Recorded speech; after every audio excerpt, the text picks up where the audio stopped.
What the hell did you do? My fault! Call it. Heads. Heads. Hello everyone and welcome back to another Movie Nights movie review. Today we are talking about The Phoenician Scheme. This is directed by the amazing Wes Anderson and is written by Wes Anderson and Roman Coppola. And I love the synopsis it has for on IMDb. The synopsis just reads, "The story of a family and a family business." That's hilarious in context of the movie when you watch it.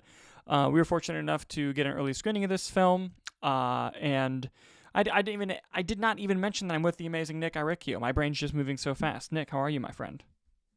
I'm feeling symmetrical. Damn That's it. what we're going to go with for this one. That's Every what we're time. going to do. Every single time. But this film stars Benicio del Toro, Michael Cera, Mia. I'm going to pronounce this name incorrectly. I believe it's Threapleton? Threapleton? Threapleton is probably how you say it. Who, by the way, does an incredible job in the movie, and I was very unfamiliar with her work, which we'll get into here in just a second. There's also just amazing cameos from a ton of other incredible actors in the film that we're also going to get into. But let's dive into this review, Nicholas. I thoroughly enjoyed this movie. Obviously, Wes Anderson is an amazing filmmaker, and he has the highest of highs, and even I would say his worst film is still a pretty good film. And in this particular case, I'm a big fan of The Phoenician Scheme. I think that it's incredibly clever. It's written very well. It's shot perfectly symmetrical, as you joked. It's a Wes Anderson film. I love the dynamic between the characters in this family, particularly with Benicio del Toro and how he interacts with everybody. I absolutely love the humor in this film. This is one of his funnier films. It's almost like I put it even really close to Grand Budapest, which I think is his funniest film. Like, I think the humor worked in spades. There are amazing performances from Tom Hanks and Bryan Cranston and Jeffrey Wright and Scarlett Johansson, who absolutely come in and just crush their roles. They're amazing. And the journey that the character goes on was actually quite significant. And I don't know why I said actually. It was quite significant. And seeing it play out from the beginning to the end of the movie, you don't really see where this arc is going to go, but it ends in a very satisfying way, in my opinion. And again, love Wes Anderson, thoroughly love this film. Comparison is The Thief of Joy, but the most recent film of his that I saw was Asteroid City, and I would put this above Asteroid City personally. Nick, how about you? No, I agree. I'm a huge Wes Anderson fan. Life Aquatic is genuinely just one of my favorite movies. So I'm always excited when a new Wes Anderson comes in and I get the chance to actually go see it in theaters, in this case early. And, I wasn't the biggest fan of French Dispatch, I'll be honest with you. And I thoroughly enjoyed Asteroid City. It's one that I find myself wanting to revisit and give it another go because I was kind of just overall lukewarm on it.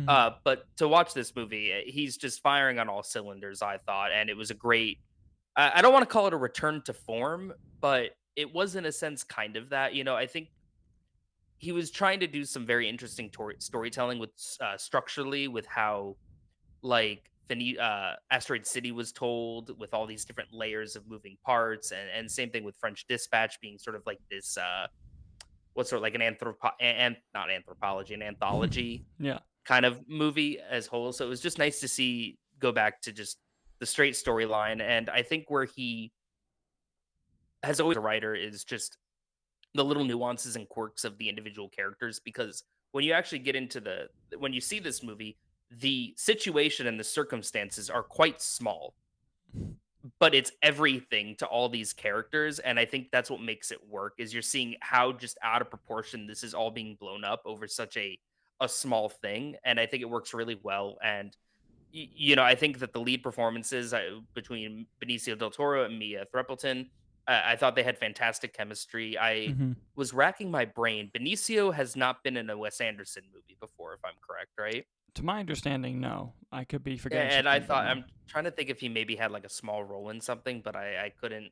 I thought he fit wonderfully. I would say going into the movie, he was kind of my only hesitation, because I think Benicio del Toro is an absolutely fantastic actor. I was just like, I don't know if his acting and his Wes Anderson style were gonna clash, and I thought it worked super well, which is a testament to everyone involved. And the supporting cast, you have Riz Ahmed, Bryan Cranston, Tom Hanks, like you said, Scarlett Johansson, Jeffrey Wright, Benedict Cumberbatch, all come in, and you see all these big names, and you're like, oh man, these are titans of acting.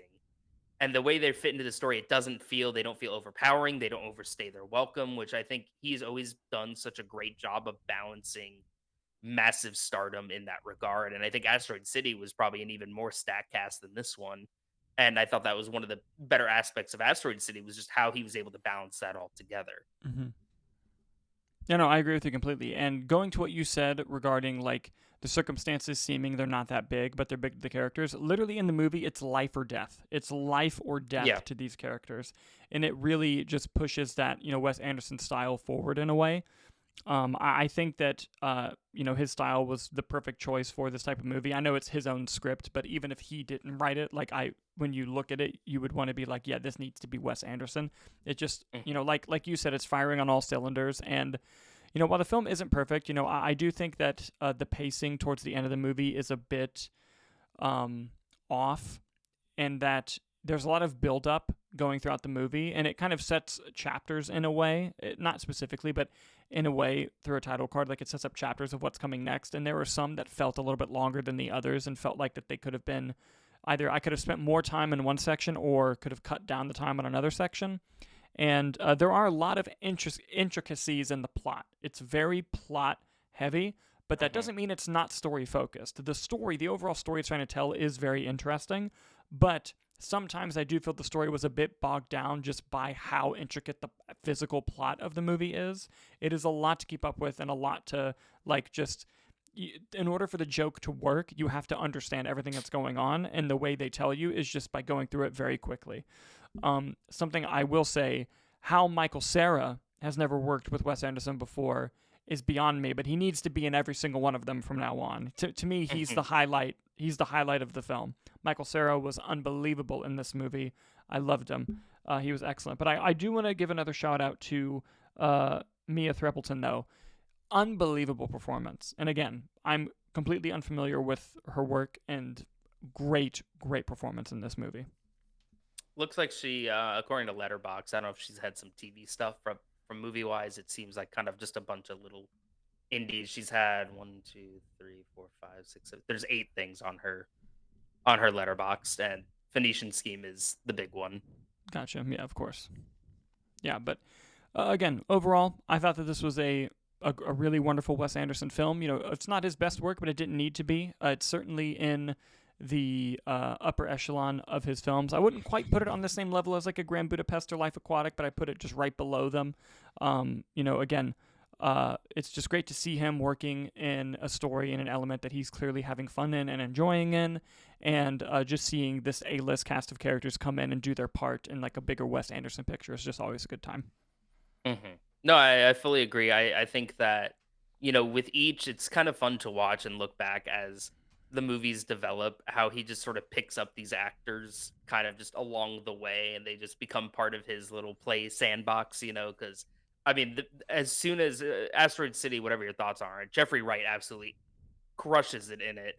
And immediately you're just like, oh yeah, of course he would be in this. Why wouldn't he be? Those styles just blended so perfectly together. I'd say the same thing with Richard Ayoade. He was in this movie in a small part, and he just did a bunch of the Netflix shorts that Wes Anderson did. He was pretty much in all of those, and I was like, oh yeah, he needs to be in all the movies as well. So, I bet Mia Threapleton will immediately come into that rotation. Of course, 100%. But guys, once you've had a chance to watch The Phoenician Scheme, what did you think? What's your favorite Wes Anderson film? Please let us know in the comments, and as always, thank you guys so much for watching, and we'll see you on the next one.